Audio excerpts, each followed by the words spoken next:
Le grand débat, analyse, décryptage, coup de gueule, commentaires. Le grand débat sur Africa numéro 1 avec Francis Laloupeau. Panama Papers, un scandale politico-financier. 6 chefs d'État et de gouvernement cités dans ce scandale. Pays concernés, le Royaume-Uni, l'Arabie Saoudite, les Émirats Arabes Unis, l'Argentine, l'Islande et l'Ukraine. Des membres de gouvernement et des membres de certains des cercles de pouvoir tout aussi impliqués dans une quarantaine d'autres pays. Les informations contenues dans la masse des 11 500 000 documents couvrent une période allant de 1970 à 2015. Le Panama Papers est-il devenu la plus grande pièce à conviction de la criminalité financière internationale ordinaire? Nous en parlons dans ce grand débat avec nos invités que je vous présente à présent. Laetitia Liebert est avec nous. Laetitia Liebert, bonsoir. Bonsoir. Laetitia Liebert, vous êtes directrice de l'ONG Sherpa qui lutte contre les crimes économiques notamment. Nous sommes également accompagnés de Benjamin Moutsila. Bonsoir Benjamin. Bonsoir. Benjamin Moutsila, délégué de la Fédération des Congolais de la diaspora, membre de l'association Survie. Et José Ménébert est avec nous. Bonsoir José. Bonsoir. José Ménébert, consultant en projet de développement et grand initiateur de la fédéralitude. Il fallait le préciser. On parlait de ces personnalités africaines citées dans ces documents. Alors, c'est vrai que la liste est énorme. Je veux dire, au niveau international, la liste française, par exemple, je veux dire, c'est un véritable ennuyeur, hein, entre évidemment les personnalités célèbres connues. Il y a également des artistes africains, français, etc. Et donc, on va y revenir tout à l'heure. Mais parlons, faisons un focus sur l'Afrique avec vous, Benjamin Moutsila, vous qui vous intéressez à ces questions depuis plusieurs années. Alors, c'est vrai que bon, là, j'ai quelques noms quand même hein, à vous proposer. On va commencer par le Congo-Brazzaville, c'est pas fait exprès. Denis Christel Sassou Nguesso, fils du président Denis Sassou Nguesso. Bruno Itoa, ministre congolais de la recherche scientifique, ancien président de la SNPC, Société nationale du pétrole, pour ne citer que cela. Il y a aussi d'autres pays, évidemment, l'Angola, hein, José Maria Botelho de Vasconcelos, ministre angolais du pétrole, qui est aussi cité. Au Ghana, c'est John Addo Kufuor, fils de l'ancien président ghanéen John Kufuor. En RDC, il y a Jeannette Désiré Kabila Kiungu, député et sœur du président congolais, et Moïse Katumbi, le gouverneur de la province du Katanga. Alors au Kenya, le vice-président de la Cour suprême est cité également. En Afrique du Sud, c'est le neveu du président Jacob Zuma, comme s'il n'avait pas déjà assez de soucis comme ça. Au Nigeria, évidemment, on trouve quelques noms. Atiku Abubakar, ancien vice-président du Nigeria. James Ibori, ancien gouverneur de l'État du Delta. Alors, bref, que vous inspire finalement? Alors, qu'est-ce que ça apporte de plus, je dirais, la révélation de ces noms-là? José Ménébert, peut-être, allez-y. Ce que m'inspire cette liste, je veux aller plus loin, c'est qu'il faut réformer la gouvernance dans nos pays. Et j'ai regardé un peu les acteurs qui agissent dans ce créneau-là, de cette fraude fiscale et cette évasion.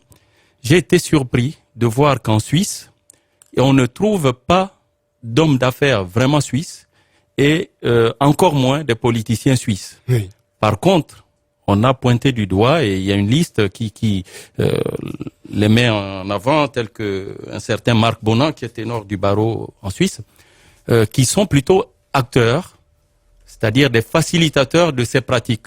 Mais les Suisses eux-mêmes ont mis en place un système de gouvernance tel que il est quasiment impossible d'avoir un gouvernant, un sénateur, un député c'est intéressant ce que vous dites, parce que finalement vous nous parlez d'un pays vertueux, mais qui quand même héberge tous les vices du monde.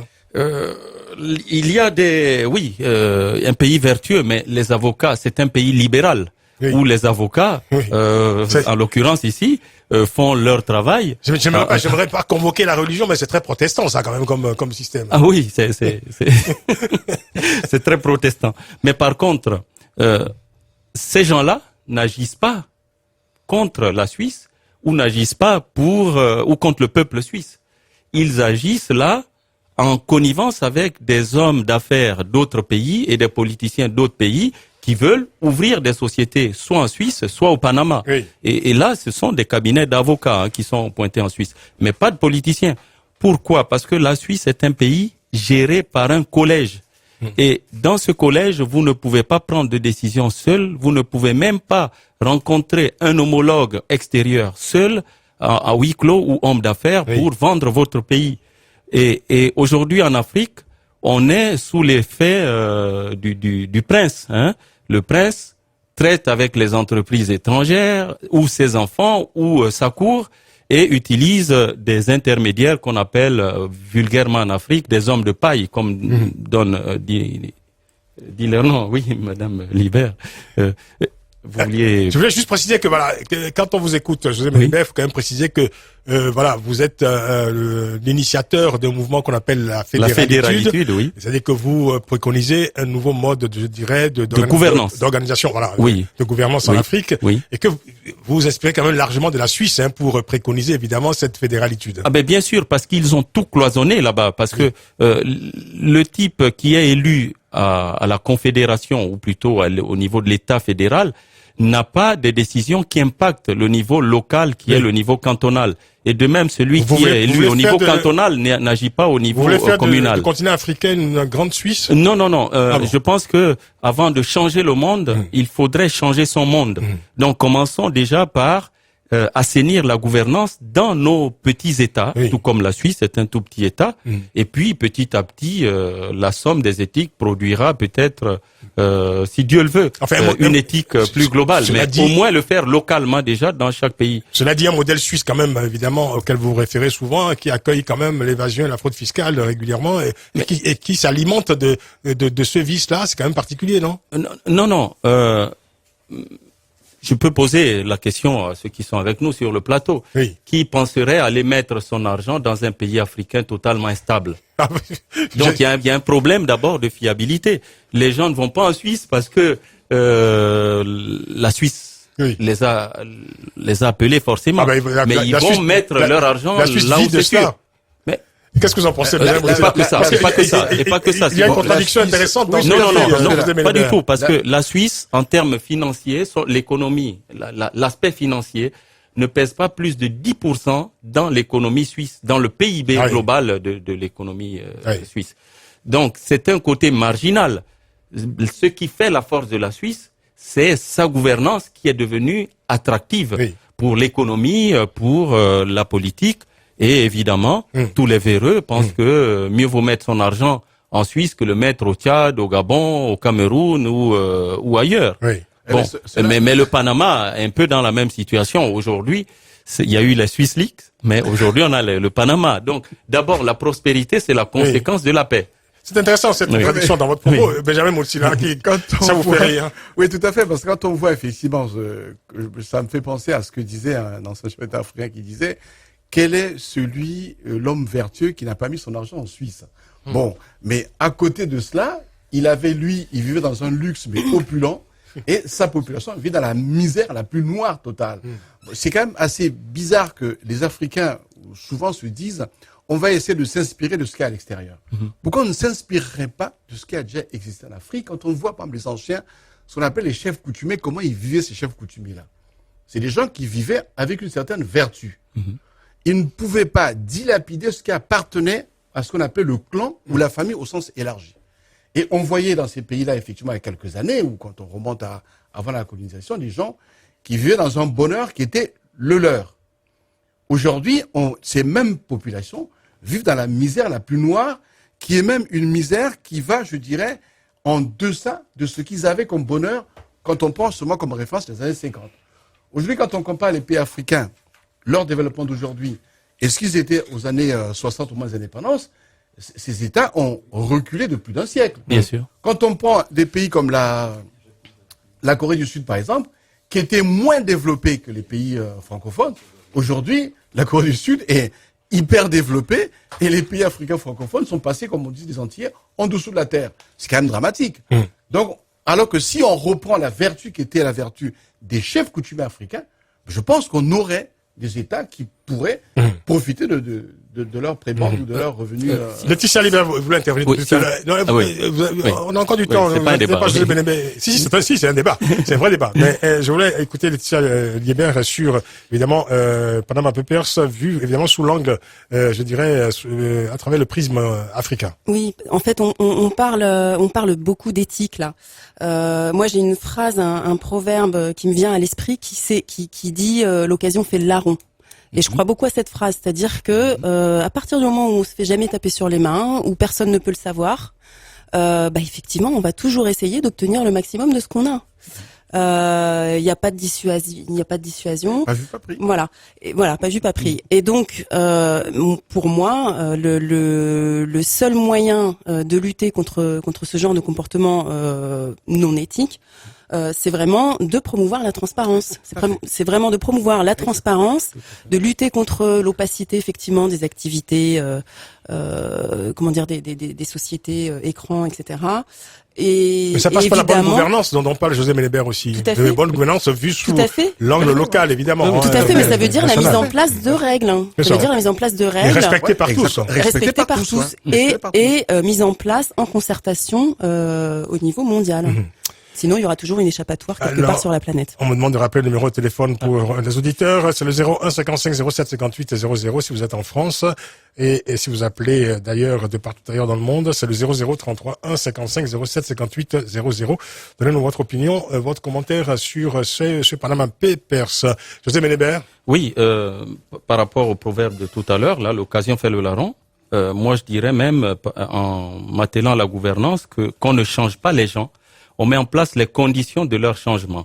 Ce que je remarque dans ces dégâts financiers, c'est que le continent africain, contrairement aux autres, a ces dirigeants qui appauvrissent leur population. Mais ce n'est pas parce que en France ou dans d'autres pays européens ou américains, quelques hommes d'affaires ou politiciens ont mis leur argent au Panama que la France est totalement en difficulté. Mais en Afrique, les politiciens, les dirigeants agissent en véritable pompe aspirante de la richesse locale pour, en connivence avec les multinationales et leurs conseillers extérieurs, mettre cet argent hors de portée du développement local. Et c'est là que je dis qu'il faut réformer la gouvernance africaine. Si on revient il faut même réformer le personnel politique d'ailleurs, parce que c'est la question. Oui, parce que les filtres actuels sont basés sur la violence. Le suffrage universel direct est une forme de bagarre collective où le plus fort l'emporte toujours, et aujourd'hui le plus fort c'est celui qui a de l'argent, qui a les armes, qui a tout ce qui est mauvais en quelque sorte pour les populations locales. Si je peux illustrer ces propos, effectivement, on parle de 40 à 80, donc disons 60 milliards en moyenne d'euros par an en France qui échappent au fisc. C'est à peu près le budget de l'éducation nationale. On parle de 1000 milliards d'euros de fraude fiscale dans l'Union européenne, ce qui correspondrait au déficit public de tous les pays européens. C'est pas rien. Ça pourrait résoudre quand même certains problèmes. Oui. Mais effectivement, lorsqu'on regarde la fraude fiscale qui existe à partir de hauts dignitaires africains, par exemple, là, on parle à peu près du PIB, du montant du PIB de l'État. Et là, on passe à la Cour supérieure. Le grand débat, 18h, 19h, avec Francis Laloupeau sur Africa numéro 1.